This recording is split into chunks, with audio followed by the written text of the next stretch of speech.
അസ്സലാമു അലൈക്കും വറഹ്മത്തുള്ളാ. പ്രിയപ്പെട്ട വിദ്യാർത്ഥികളെ, നമുക്കിന്ന് പഠിക്കാനുള്ളത് നമ്മുടെ ഗുൽസാറെ ഉറുദു എന്നുള്ള പുസ്തകത്തിലെ 8ാമത്തെ പാഠമാണ്. തദ്കീറോ തഅനീസ് എന്നതാണ് നമ്മുടെ പാഠത്തിൻ്റെ പേര്. അതിലേക്ക് കടക്കുന്നതിന് മുമ്പ് നമുക്ക് അറബി ഭാഷയെക്കുറിച്ചൊന്ന് ചിന്തിക്കാം. അറബി ഭാഷയിലുള്ള എല്ലാ വാക്കുകളും ഒന്നുകിൽ മുദക്കറായിരിക്കും അല്ലെങ്കിൽ മുഅന്നസായിരിക്കും, അല്ലേ?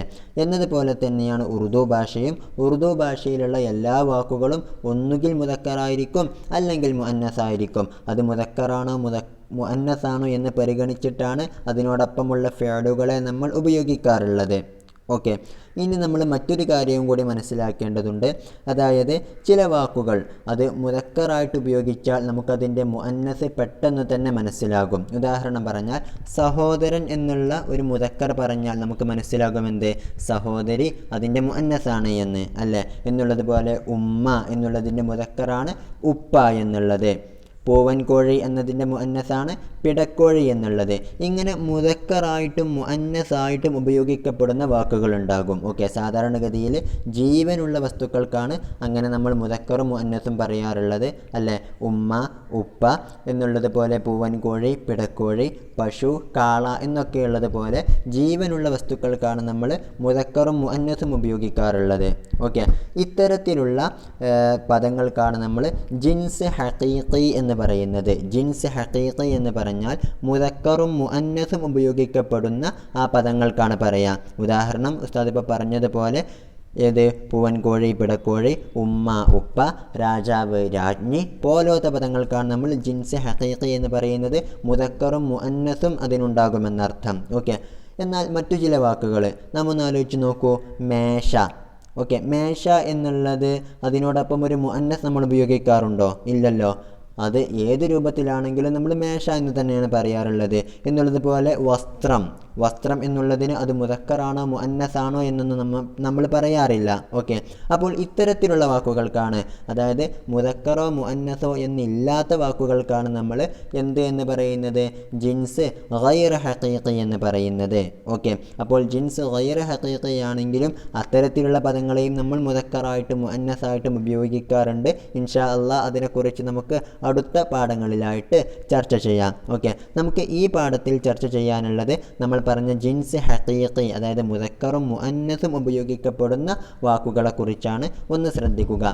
സബഖ് 8 8ാമത്തെ പാഠം തദ്കീറോ തഅനീസ്, മുദക്കറും മുഅന്നസും എന്നർത്ഥം. ഓക്കെ, ആദ്യമായിട്ട് പറയുന്നത് എന്താണെന്ന് വെച്ചാൽ ഈ ജിൻസ് ഹഖീഖി, ജിൻസ് ഗൈർ ഹഖീഖി എന്ന് പറഞ്ഞാൽ എന്താണെന്നാണ്. ഒന്ന് ശ്രദ്ധിക്കുക. ജിൻസിക്ക് ദോ ഖിസ്മേ ഹൈ, ജിൻസിൻ്റെ 2 ഖിസ്മുകളുണ്ട്. ഓക്കെ, ഒന്ന് ജിൻസ് ഹഖീഖിയാണ്, 2 ജിൻസ് ഗൈർ ഹഖീഖിയാണ്. ഓക്കെ, ആദ്യമായിട്ട് നമുക്ക് ജിൻസ് ഹഖീഖി എന്താണ് എന്ന് പരിചയപ്പെടാം. നമ്മൾ നേരത്തെ പറഞ്ഞു മുദക്കറും മുഅന്നസും ഉപയോഗിക്കപ്പെടുന്ന വാക്കുകൾക്കാണ് നമ്മൾ ജിൻസ് ഹഖീഖി എന്ന് പറയുന്നത്. ओके, ഒന്ന് ശ്രദ്ധിക്കാം. जिस मुदक्कर के मुकाबले में मुअन्नस और मुअन्नस के मुकाबले में मुदक्कर मौजूद है उसे जिन्स हकीकी कहते हैं. ओके, जिस ഏത് മുദക്കറിൻ്റെ മുക്കാബലമേ മുദക്കറിൻ്റെ ഓപ്പോസിറ്റായിട്ട്, അപ്പോൾ ഏത് മുദക്കറിൻ്റെ ഓപ്പോസിറ്റായിട്ടാണോ മുഅന്നസ് ആയിട്ടുള്ള പദവും ആർ മുഅന്നസ് കെ മുക്കാബലമേ മുഅന്നസിൻ്റെ ഓപ്പോസിറ്റായിട്ട് മുദക്കറായിട്ടുള്ള പദവും മൗജൂദ് ഹെ ഉള്ളതാകുന്നു. ഉസെ അത്തരത്തിലുള്ള പദങ്ങൾക്ക് ജിൻസ് ഹഖീഖി കഹ്തേ ഹെ, ജിൻസ് ഹഖീഖി എന്നാണ് പറയുന്നത്. ഉദാഹരണത്തിന് ഉമ്മ എന്നുള്ള പദം, ഉമ്മ എന്നുള്ളതിൻ്റെ മുക്കാബലയിലായിട്ട് ഉപ്പ എന്നുള്ള മുദക്കർ നിൽക്കുന്നുണ്ട്, അല്ലേ? എന്നുള്ളതുപോലെ രാജാവ് എന്നുള്ള മുദക്കറിൻ്റെ മുക്കാബലയിൽ രാജ്ഞി എന്നുള്ള ഒരു മുഅന്നസ് നിൽക്കുന്നുണ്ട്. ഇങ്ങനെ മുദക്കറും മുഅന്നസും ഉള്ള പദങ്ങൾക്കാണ് നമ്മൾ എന്ത് എന്ന് പറയുന്നത്? ജിൻസ് ഹഖീഖി എന്ന് പറയുന്നത്. ഓക്കെ, ഇനി നമ്മൾ നേരത്തെ പറഞ്ഞതുപോലെ ഇത്തരത്തിൽ ജിൻസ് ഹഖീഖി സാധാരണഗതിയിൽ ആർക്കാണ്? ജാന്താറിനാണ്, ജീവനുള്ള വസ്തുക്കൾക്കാണ് ഉണ്ടാകാറുള്ളത്. ജിൻസ് ഹഖീഖി എന്നുള്ളത് അസ്ലിമേ അടിസ്ഥാനത്തിൽ ജാന്താറോമേ ഹോത്താ ഹെ, ജാന്താർ എന്ന് പറഞ്ഞാൽ ജീവനുള്ള വസ്തുക്കൾക്കാണ് പറയുക. അപ്പോൾ ജീവികളിലാണ് ഉണ്ടാകുന്നത് എന്നർത്ഥം. ഓക്കെ, ജയ്സെ എന്ന് പറഞ്ഞിട്ട് അല്പം ഉദാഹരണങ്ങൾ നൽകുകയാണ്.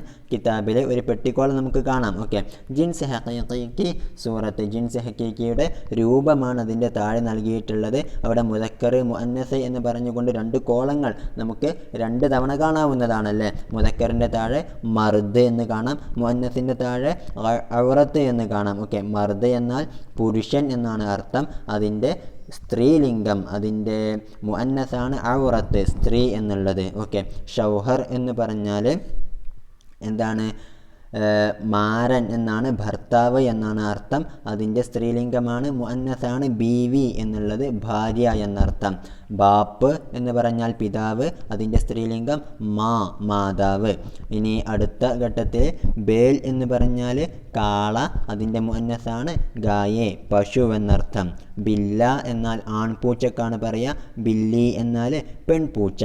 ഓക്കെ, ബക്ര എന്നാൽ ആൺ ആടിനെയാണ് പറയുക, ബക്രി എന്നാൽ പെണ്ണാട്. ഓക്കെ, അപ്പോൾ ഇത്തരത്തിൽ മുദക്കറും മുഅന്നസും ഉപയോഗിക്കപ്പെടുന്ന പദങ്ങൾക്കാണ് നമ്മൾ ജിൻസ് ഹഖീഖി എന്ന് പറയുന്നത്. ഓക്കെ, ഇനി അടുത്തത് പറയുന്നത് ജിൻസ് ഹഖീഖി എവിടെ വന്നാലും നമുക്കതിനെ മനസ്സിലാക്കാൻ കഴിയും. കാരണം എന്താണെന്ന് വെച്ചാൽ അത് ആണാടാണോ പെണ്ണാടാണോ എന്ന് നോക്കിയാൽ തന്നെ നമുക്കത് മുദക്കറാണോ മുഅന്നസാണോ എന്ന് മനസ്സിലാക്കാൻ കഴിയും. ജിൻസ് ഗൈർ ഹഖീഖി ആണെങ്കിൽ അതിനെ മനസ്സിലാക്കാൻ കുറച്ച് പ്രയാസമായിരിക്കും അല്ലേ. വസ്ത്രം എന്ന് പറഞ്ഞാൽ അത് മുദക്കറാണോ മുഅന്നസാണോ എന്ന് നമുക്ക് മനസ്സിലാക്കാൻ കഴിയൂലല്ലോ. പക്ഷേ ഒരു പിടക്കോഴി എന്ന് പറഞ്ഞാൽ അത് മുഅന്നസാണ് എന്ന് നമുക്കറിയാം. രാജാവ് എന്ന് പറഞ്ഞാൽ മുദക്കറാണ് എന്ന് നമുക്കറിയാം. അത് ആ വാക്ക് കേൾക്കുമ്പോൾ തന്നെ നമുക്കത് മുദക്കറാണ് മുഅന്നസാണ് എന്ന് മനസ്സിലാകും. എങ്കിലും അല്പം ചില നിയമങ്ങൾ അതിനെക്കുറിച്ച് നമുക്ക് പഠിക്കേണ്ടതായിട്ടുണ്ട്. അതാണ് അടുത്തത് നമുക്ക് പറയാനുള്ളത്. ഓക്കെ, ഒന്ന് ശ്രദ്ധിക്കുക. ജിൻസ് ഹഖീഖി ജിൻസ് ഹഖീഖി പഹ്ചാന്ന ആസാൻ ഹെ. പഹ്ചാന്ന എന്നാണ്ടത് വായിക്കുക. ജിൻസ് ഹഖീഖി പഹ്ചാന്ന, ജിൻസ് ഹഖീഖി മനസ്സിലാക്കുക എന്നുള്ളത് ആസാൻ ഹെ, വളരെ എളുപ്പമുള്ള കാര്യമാണ്. ക്യൂങ്കെ, എന്തുകൊണ്ടെന്നാൽ ലഫ്സ് സുൻതേഹി, ആ ഒരു പദം കേൾക്കുന്നതോട് കൂടെ തന്നെ സമജ് മേ ആതാ ഹെ, മനസ്സിലാകുന്നു. എന്ത് കെ എന്തെന്നാൽ യേ മുദക്കർ ഹെ യാ മുഅന്നസ്, ഈ ഒരു പദം മുദക്കറാണോ മുഅന്നസാണോ എന്നുള്ളത് ആ പദം കേൾക്കുമ്പോൾ തന്നെ നമുക്ക് മനസ്സിലാകുന്നു അല്ലേ. പിടക്കോഴി എന്ന് കേൾക്കുമ്പോൾ തന്നെ നമുക്ക് മനസ്സിലാകുന്നു അത് മുഅന്നസാണ് എന്നർത്ഥം. ഓക്കെ, ഇസ്ലിയെ, ഇത് കാരണത്താൽ ഉസ്കേലിയെ കോയി കായിദ നഹി ഹെ, ഈ ജിൻസ് ഹഖീഖിക്കായിട്ട് പ്രത്യേകമായിട്ടുള്ള ഒരു കായിദയും ഇല്ല. ഓക്കെ, അത് ആണാണോ പെണ്ണാണോ ഒരു ജിൻസ് ഹഖീഖിയിലുള്ള ഒരു പദം നൽകിയാൽ, ഉദാഹരണത്തിന് പുരുഷൻ എന്നുള്ള ഒരു പദം നൽകിയാൽ അത് മുദക്കറാണോ മുഅന്നസാണോ എന്ന് മനസ്സിലാക്കാൻ പ്രത്യേകിച്ച് നിയമങ്ങളൊന്നുമില്ല. അത് കേട്ടാൽ തന്നെ നമുക്ക് മനസ്സിലാകും പുരുഷൻ എന്നുള്ളത് മുദക്കറാണ് എന്ന്. ഓക്കെ, ഫിർബി, എന്നിരുന്നാലും ആം തോർ പർ, സാധാരണഗതിയിൽ ആനയ്ക്ക് ലിഹാസ്, വരുന്നതിനെ പരിഗണിച്ചുകൊണ്ട്, അപ്പോൾ സാധാരണഗതിയിൽ ഈ പദങ്ങൾ ഉപയോഗിക്കപ്പെടുന്ന ഈ പദങ്ങൾ വരുന്നതിനെ പരിഗണിച്ചുകൊണ്ട് ചന്ദ കായിദെ മുന്ദർജാതയിൽ ഹെ, കുറച്ച് നിയമങ്ങൾ താഴെ നൽകിയിട്ടുണ്ട് എന്നർത്ഥം. ഓക്കെ, അപ്പോൾ ജിൻസ് ഹഖീഖിയുമായിട്ട് ബന്ധപ്പെട്ട അല്പം മാത്രം നിയമങ്ങൾ താഴെ നമുക്ക് കാണാവുന്നതാണ്. ഓക്കെ, എന്നാൽ ഇനി പറയാൻ പോകുന്ന നിയമങ്ങളെക്കുറിച്ച് നമ്മൾ മനസ്സിലാക്കേണ്ടത്, ഈ നിയമങ്ങൾ നമുക്ക് കിട്ടുന്ന എല്ലാ പദങ്ങൾക്കും ബാധകമല്ല, അധിക പദങ്ങൾക്കും ഈ നിയമങ്ങൾ ബാധകമാണ് എന്നുള്ളതാണ്. ഓക്കെ, ആ ബ്രാക്കറ്റിൽ എഴുതിയത് ശ്രദ്ധിക്കുക. ഏ ബാത്ത് യാദ് രഖേ कि ये सारे कायदे अक्सर ही हैं कुल्ली नहीं, यानी അക്സർ അൽഫാസ് കായിദയ്ക്ക് മുതാബിക് ഹോങ്കെ. ഓക്കെ, നമ്മളിനി പറയാൻ പോകുന്ന കായിദ എന്ന് പറഞ്ഞാൽ ഒരു മുദക്കറായിട്ടുള്ള പദം ലഭിക്കുകയാണെങ്കിൽ അതിൻ്റെ മുഅന്നസ് എങ്ങനെയാണ് ഉണ്ടാക്കുക എന്നുള്ളതാണ്. ഓക്കെ, എന്നാൽ അതിന് നമ്മൾ പറയുന്ന നിയമങ്ങൾ എല്ലാ പദങ്ങൾക്കും ബാധകമല്ല, അധിക പദങ്ങൾക്കും അങ്ങനെയാണ് വരുന്നത് എന്നർത്ഥം. ഒന്ന് ശ്രദ്ധിക്കാം. ഏ ബാത്ത് യാദ് രഖേ, ഇങ്ങനെയുള്ള ഒരു കാര്യവും കൂടി ഓർമ്മയിൽ വെക്കൂ. യാദ് എന്ന് പറഞ്ഞാൽ ഓർമ്മ, യാദ് രഖേ ഓർമ്മയിൽ വെക്കൂ. കെ എന്തെന്നാൽ ഈ സാരി കായിദ, ഈ പറയുന്ന എല്ലാ നിയമങ്ങളും അക്സരിഹായി, അത് അക്സരിയാണ്, അതായത് അധിക പദങ്ങളിലും വരുന്നുവെന്നേ ഉള്ളൂ. കുല്ലി നഹി, കുല്ലി എന്ന് പറഞ്ഞാൽ എല്ലാ പദങ്ങളിലും വരുന്നില്ല എന്നർത്ഥം. അക്സരിഹായി കുല്ലി നഹി എന്ന് പറഞ്ഞാൽ എല്ലാ പദങ്ങളിലും ഈ ഒരു കായിദ ആപ്ലിക്കബിൾ ആണ് എന്നില്ല, മറിച്ച് അധിക പദങ്ങളിലും ഈ കായിദകൾ അനുസരിച്ച് നമുക്ക് പോകാവുന്നതാണ്. യാനി, അതായത് അക്സർ അൽഫാസ് കായിദയ്ക്ക് മുതാബിക് ഹോങ്കെ, അധിക പദങ്ങളും ഈ കായിദക്കനുസരിച്ചിട്ടാണ് ഉണ്ടാകുന്നത് എന്നർത്ഥം. ഓക്കെ, ഇനി ആണ് കായിദ പറയുന്നത്. കായിദ എന്നാൽ ഒരു മുദക്കറായിട്ടുള്ള പദം ലഭിച്ചാൽ അതിൻ്റെ മുഅന്നസ് എങ്ങനെയാണ് ഉണ്ടാക്കുക എന്നുള്ളതാണ്. ഓക്കെ, 1 എന്ന് നമ്പർ ഇട്ട് കാണാം. ജിസ് മുദക്കർ ലഫ്സ് കെ ആഖിർ മേ, ജിസ് ഏത്, മുദക്കർ ലഫ്സ് കെ മുദക്കറായിട്ടുള്ള പദത്തിൻ്റെ ആഖിർ മേ അവസാനത്തിൽ അലിഫ് യാ ഹ മൗജൂദ് ഹോ. ഓക്കെ, അപ്പോൾ ഏത് മുദക്കറായിട്ടുള്ള പദത്തിൻ്റെ അവസാനമാണോ അലിഫോ അല്ലെങ്കിൽ ഹാ ഓ ഉള്ളത്, ഉസ്കോ മുഅന്നസ് ബനാനെ കെ ലിയെ ആ പദത്തിനെ മുഅന്നസ് ആക്കാൻ വേണ്ടിയിട്ട്, ഓക്കെ ബനാന മുഅന്നസ് ബനാനെ കെ ലിയെ മുഅന്നസ് ആക്കാൻ വേണ്ടിയിട്ട് അലിഫ് യാ ഹാ ഹദഫ് കർക്കെ ആ പദത്തിൻ്റെ അവസാനത്തിലുള്ള അലിഫ് അല്ലെങ്കിൽ ഹാ എന്നതിനെ കളഞ്ഞിട്ട്, ഹദഫ് കർണ എന്ന് പറഞ്ഞാൽ കളയുക എന്നാണ്, ഹദഫ് കർക്കെ കളഞ്ഞിട്ട് മുന്ദർജാദയിൽ ഹർഫോമേസെ താഴെ നൽകിയിട്ടുള്ള പദങ്ങളിൽ നിന്നും ഹർഫുകളിൽ നിന്നും കോയി ഏക ഹർഫ് ഏതെങ്കിലും ഒരു ഹർഫ് സിയാദ കർത്തെ ഹേ അധികരിപ്പിക്കുന്നുവെന്നർത്ഥം. ഓക്കെ, അപ്പോൾ ഒരു മുദക്കറായിട്ടുള്ള പദം നമുക്ക് ലഭിച്ചു, അതിൻ്റെ അവസാനത്തിൽ അലിഫോ ഹാ ഓ ആണ് ഉള്ളത് എങ്കിൽ ആ ഒരു പദത്തെ മുഅന്നസ് ആക്കണമെങ്കിൽ നമ്മൾ പറഞ്ഞു ആ പദത്തിൻ്റെ അവസാനത്തിലുള്ള അലിഫ് അല്ലെങ്കിൽ ഹാ കളയുക, എന്നിട്ട് താഴെ നൽകിയിട്ടുള്ള എത്രണ്ണം 4 ഹർഫുകളുണ്ട്, 4 ഹർഫുകളിൽ ഏതെങ്കിലും ഒന്ന് അവിടെ ചേർത്ത് കൊടുക്കുക. ഓക്കെ, ഹർഫുകൾ ഏതൊക്കെ, ഒന്ന് യാ ഉണ്ട്, മറ്റേതൊന്ന് യാ എന്നുണ്ട്, പിന്നെ ഒന്ന് നൂനുണ്ട്, പിന്നെ നീ എന്നുണ്ട് അല്ലേ. അപ്പോൾ ഇത്തരം ഹർഫുകളൊക്കെ ഉപയോഗിച്ചുകൊണ്ട് നമുക്ക് എന്ത് ചെയ്യാവുന്നതാണ്, അവസാനം അലിഫോ ഹാ ഓ ഉള്ള ഒരു മുദക്കറായിട്ടുള്ള പദത്തെ മുഅന്നസ് ആക്കാവുന്നതാണ്. ഓക്കെ, അപ്പോൾ അവസാനം യാ ചേർത്തിക്കൊണ്ട് മുഅന്നസ് ആയിട്ടുള്ള പദങ്ങളാണ് ആദ്യം നൽകിയിട്ടുള്ളത്. ഹർഫിൻ്റെ അവിടെ നമുക്ക് യാഇനെ കാണാം, മുദക്കറിൻ്റെ അവിടെ ലഡ്ക ഷഹ്സാദ, ലഡ്ക എന്ന് പറഞ്ഞാൽ ആൺകുട്ടി, ഷഹ്സാദ എന്ന് പറഞ്ഞാലോ രാജകുമാരൻ എന്നാണ് അർത്ഥം. രാജാവിൻ്റെ മകനാണ് നമ്മൾ ഷഹ്സാദ രാജകുമാരൻ എന്ന് പറയാറുള്ളത്. അത് രണ്ടും മുദക്കറാണ് എന്ന് നമുക്കറിയാം. എന്നുള്ളത് പോലെ ലഡ്ക എന്നുള്ളതിൻ്റെ അവസാനം അലിഫാണ്, ഷഹ്സാദ എന്നുള്ളതിൻ്റെ അവസാനം ഹ ആണ്.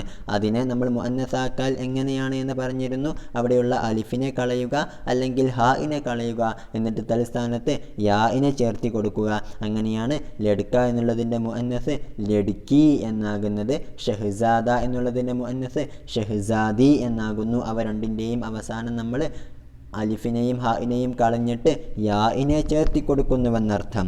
ഓക്കെ, ഒന്നുകിൽ അങ്ങനെ യാ ചേർത്തി കൊടുക്കുക അല്ലെങ്കിൽ യാ എന്നുള്ളത് ചേർത്തി കൊടുക്കുക. ഓക്കെ, അതിനുള്ള ഉദാഹരണം ചൂഹ ബൂഢ.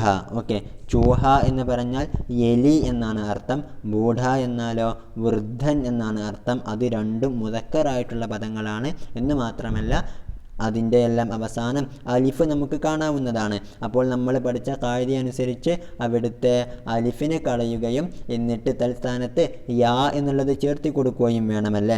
അപ്പോൾ ചൂഹ എന്നുള്ളതിൻ്റെ മുഅന്നസ് ചൂഹിയ എന്നായിട്ടായിരിക്കും വരുന്നത്, ബൂഢ എന്നുള്ളതിൻ്റെ ബുഡിയ എന്നായിട്ടായിരിക്കും വരുന്നത്. ഓക്കെ, ബുഡിയ എന്ന് പറഞ്ഞാൽ വൃദ്ധയായ സ്ത്രീക്കാണ് പറയട്ടോ.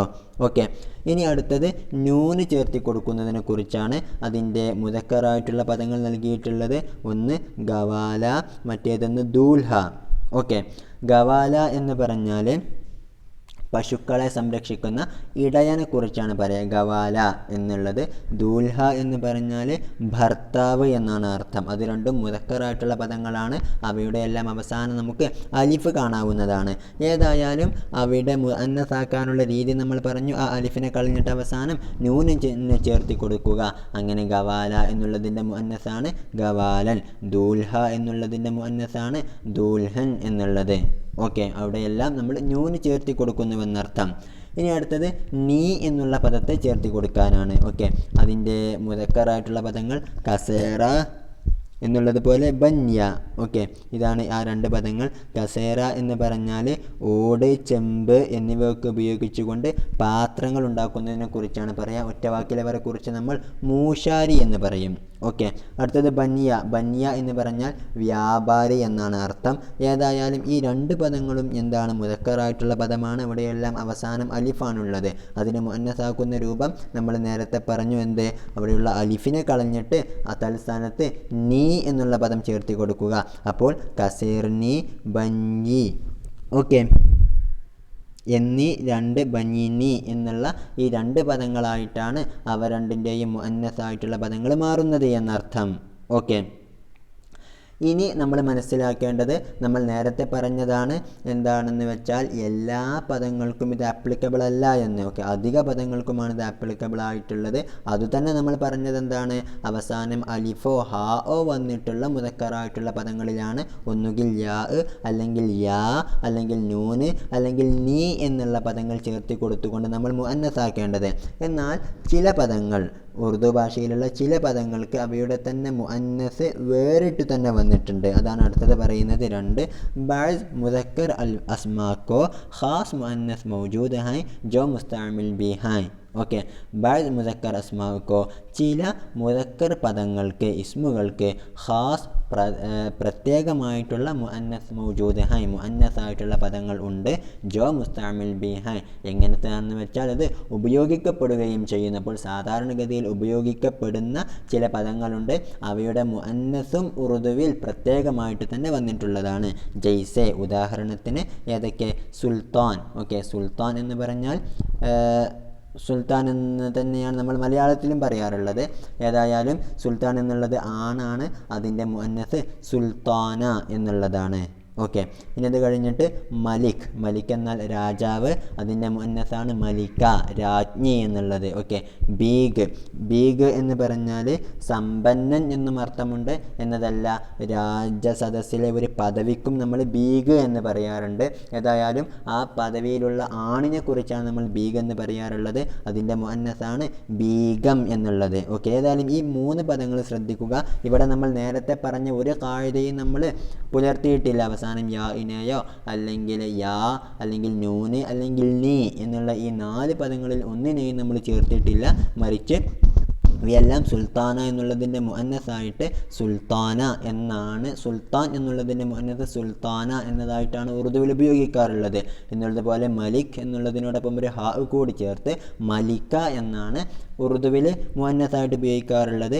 ബീഗ് എന്നുള്ളതിന് ബീഗം എന്നാണ് ഉപയോഗിക്കാനുള്ളത്. അവയിനൊന്നും പ്രത്യേകിച്ചുള്ള ഒരു നിയമം ഇല്ല, അതങ്ങനെയാണ് ഉറുദുവിൽ ഉപയോഗിക്കാറുള്ളത് എന്ന് മാത്രം. ഓക്കെ, ഇനി അടുത്തത് നമ്മൾക്ക് പറയാനുള്ളത്, നമ്മൾ നേരത്തെ പറഞ്ഞിരുന്നു ജീവനുള്ള വസ്തുക്കൾക്കാണ് സാധാരണഗതിയിൽ മുദക്കറും മുഅന്നസുമൊക്കെ പറയാറുള്ളത് എന്ന്. എന്നാൽ ജീവനുള്ള ചില വസ്തുക്കൾക്ക് നമ്മൾ മുഅന്നസാണോ മുദക്കറാണോ എന്നൊന്നും നോക്കാറില്ല, അങ്ങനെ അങ്ങ് ഉപയോഗിക്കാറുള്ളതാണ്. ഓക്കെ, ചിലപ്പോൾ അതിന് മുഅന്നസായിട്ട് ഉപയോഗിക്കും, ചിലപ്പോൾ അതിന് മുഅന്നസായിട്ട് ഉപയോഗിക്കും. നമുക്കറിയാം എല്ലാ ജീവികൾക്കും മുദക്കറും മുഅന്നസുമുണ്ട് അല്ല. എല്ലാ ജീവികളെയും അല്ലാഹു തആല പടച്ചിട്ടുള്ളത് എങ്ങനെയാണ്, ഇണകളായിട്ടാണ്, ആണും പെണ്ണുമായിട്ടാണ്. പക്ഷേ ചില ജീവികളെ കണ്ടാൽ നമുക്ക് എന്ത് മനസ്സിലാവില്ല, ആണാണോ പെണ്ണാണോ എന്നൊന്നും മനസ്സിലാകൂല. അപ്പോൾ നമ്മൾ എങ്ങനെ ഉപയോഗിക്കും, ആണിനും പെണ്ണിനും ഒരേ രൂപത്തിൽ തന്നെയാണ് നമ്മൾ ഉപയോഗിക്കാറുള്ളത്. അതായത് ആണായാലും പെണ്ണായാലും നമ്മൾ മുദക്കറായിട്ട് തന്നെ ആ പദങ്ങൾ ഉപയോഗിക്കും, അല്ലെങ്കിൽ മുഅന്നസായിട്ട് തന്നെ ഉപയോഗിക്കും. അതിനെക്കുറിച്ചാണ് അടുത്ത ഖാഇദയിൽ പറയുന്നത്. ഓക്കെ, 3 മൂന്നാമത്തെ ഖാഇദ, ബഅസ് ജാൻവർ ബിലംതിയാസെ നറോമാദ മുഅന്നസ് ബോലെ ജാത്തെ ഹൈ. ബഅസ് ജാൻവർ കുറച്ച് ജീവികൾ, ബിലംതിയാസെ നറോമാദ, ഇംതിയാസ് എന്ന് പറഞ്ഞാൽ വേർതിരിവ്, നർ എന്ന് പറഞ്ഞാൽ പുല്ലിംഗം എന്നാണ് അർത്ഥം കേട്ടോ, പുരുഷൻ എന്നാണ് അർത്ഥം. മാത എന്ന് പറഞ്ഞാലോ സ്ത്രീലിംഗം, സ്ത്രീ എന്നാണ് അർത്ഥം. അപ്പോൾ ചില ജീവികൾ ബിലംതിയാസെ നറോമാദ, പുല്ലിംഗമാണോ സ്ത്രീലിംഗമാണോ എന്ന് വേർതിരിക്കാതെ തന്നെ മുഅന്നസ് പോലെ ജാത്തെ ഹൈ, മുഅന്നസായിട്ട് പറയപ്പെടുന്നുവെന്നർത്ഥം. ഓക്കെ, അപ്പോൾ ഈ പദങ്ങൾ ഈ മൃഗങ്ങളുടെ പദങ്ങൾ ഉപയോഗിച്ചാൽ ആ പദങ്ങൾ തന്നെ മുഅന്നസായിരിക്കും. ഇനി ആ ജീവി മുദക്കറായിട്ടുള്ള ജീവിയാണെങ്കിലും ശരി എന്നർത്ഥം. ജയ്സ എങ്ങനത്തെ, മൈന, ഫാഖ്ത, ബുൽബുൽ, മച്ലി, ചീൽ എന്നീ 5 പദങ്ങൾ. ഈ മൈന എന്ന് പറഞ്ഞാൽ നമുക്കറിയാവുന്ന ഒരു കിളിയാണ്. ഫാഖ്ത എന്ന് പറഞ്ഞാൽ പ്രാവ് എന്നാണ് അർത്ഥം. ബുൽബുൽ എന്ന് പറഞ്ഞാലും ഒരു തരത്തിലുള്ള പക്ഷിക്കാണ് പറയാം. മച്ലി എന്ന് പറഞ്ഞാൽ മത്സ്യം, മീൻ എന്നാണ് അർത്ഥം. ഓക്കെ, ഇനി അടുത്തത് ചീൽ എന്ന് പറഞ്ഞാലുള്ള അർത്ഥം പരുന്ത് എന്നാണ്. ഏതായാലും ഈ 5 വാക്കുകളും ഇത് പരുന്ത് തന്നെ ആണുമുണ്ടാകും പെണ്ണുമുണ്ടാകും അല്ലേ. മച്ലി മത്സ്യമാണെങ്കിലും ആണുമുണ്ടാകും പെണ്ണുമുണ്ടാകും. പക്ഷേ നമ്മൾ മച്ലി എന്നുള്ള വാക്ക് മുഅന്നസായിട്ട് തന്നെയാണ് ഉപയോഗിക്കാറുള്ളത്. ചീല് എന്നുള്ള വാക്കും മുഅന്നസായിട്ട് തന്നെയാണ് ഈ 5 വാക്കുകളും നമ്മൾ ഉപയോഗിക്കാറുള്ളത് എന്നർത്ഥം. ഓക്കെ, ഇനി അടുത്തത് ഇങ്ങനെ നറോമാതയാണോ, അതായത് പുല്ലിംഗമാണോ സ്ത്രീലിംഗമാണോ എന്ന് നോക്കാതെ ചില ജീവികൾക്ക് നമ്മൾ മുദക്കർ മാത്രമായിട്ട് ഉപയോഗിക്കാറുണ്ട്. അതാണ് അടുത്തത്. ബാസ് ജാൻവർ, ചില ജീവികൾ ബിലംതിയാസെ നറോമാത, പുല്ലിംഗമാണോ സ്ത്രീലിംഗമാണോ എന്ന് വേർതിരിക്കാതെ മുദക്കർ പോലെ ജാത്തെ ഹൈ, മുദക്കറായിട്ട് പറയപ്പെടാറുണ്ട്. ജയ്സെ, ഉദാഹരണത്തിന് ഉല്ലു, ബാസ്, സാൻപ്, ഖർഗോഷ്, ജുഗ്നു എന്നീ 5 വാക്കുകൾ നമ്മൾ ഉപയോഗിക്കാറുള്ളത് പുല്ലിംഗമായിട്ടാണ്, മുദക്കറായിട്ടാണ് എന്നർത്ഥം. ഓക്കെ, ഉല്ലു എന്ന് പറഞ്ഞാൽ മൂങ്ങ എന്നാണ് അർത്ഥം. ബാസ് എന്ന് പറഞ്ഞാൽ ഒരു വേട്ടയാടി പിടിക്കുന്ന ഒരു വലിയ പക്ഷിക്കാണ് പറയുക. സാൻപ് എന്ന് പറഞ്ഞാൽ പാമ്പ്. ഖർഗോഷ് എന്നാൽ മുയൽ. ജുഗ്നു എന്നാലോ മിന്നാമിനുങ്ങ എന്നാണ് അർത്ഥം. ഏതായാലും ഈ 5 വാക്കുകളും ഓരോ ജീവികളെയാണ് സൂചിപ്പിക്കുന്നത്. എന്നാലും ആ ജീവി മുദക്കറായാലും മുഅന്നസ് ആയാലും ഖർഗോഷ് എന്ന് പറഞ്ഞാൽ അല്ലെങ്കിൽ ഉല്ലു എന്നുള്ള വാക്ക്, ഈ 5 വാക്കുകളും നമ്മൾ എങ്ങനെയാണ് ഉപയോഗിക്കാറുള്ളത്? മുദക്കറായിട്ടാണ് ഉപയോഗിക്കാറുള്ളത് എന്നർത്ഥം.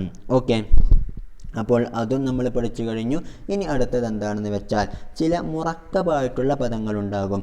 2 വാക്കുകൾ ചേർന്ന ഒരു വാക്ക്. നമ്മൾ മലയാളത്തിലും അങ്ങനെ പറയാറുണ്ട്. മാതാപിതാക്കൾ, ഭാര്യ ഭർത്താക്കന്മാർ എന്നൊക്കെ നമ്മൾ പറയാറുണ്ടല്ലോ. എന്നുള്ളതുപോലെ ഉറുദുവിൽ ഇങ്ങനെ 2 വാക്കുകൾ ഒരുമിച്ച് കൂടി വന്ന ഒറ്റ വാക്കാണ് എങ്കിൽ അവ എങ്ങനെയാണ് ഉപയോഗിക്കേണ്ടത് എന്നതാണ് അടുത്തത് പറയുന്നത്. മുറക്കബ് അൽഫാസിക ഏക് ജുസ മുദക്കർ और एक जुज़ा मुअन्नस हुआ और मुरक्कब अल्फाज का एक जुज़ा मुदक्कर और एक जुज़ा मुअन्नस हो और जानदार हो तो जमा മുദക്കർ കർ ഇസ്തിഅമാൽ കർത്തേ ഹൈ. ഓക്കെ, അതായത് ഇത്തരത്തിൽ മുറക്കബായിട്ടുള്ള 2 പദങ്ങൾ ചേർന്നിട്ടുള്ള ഒരു പദം.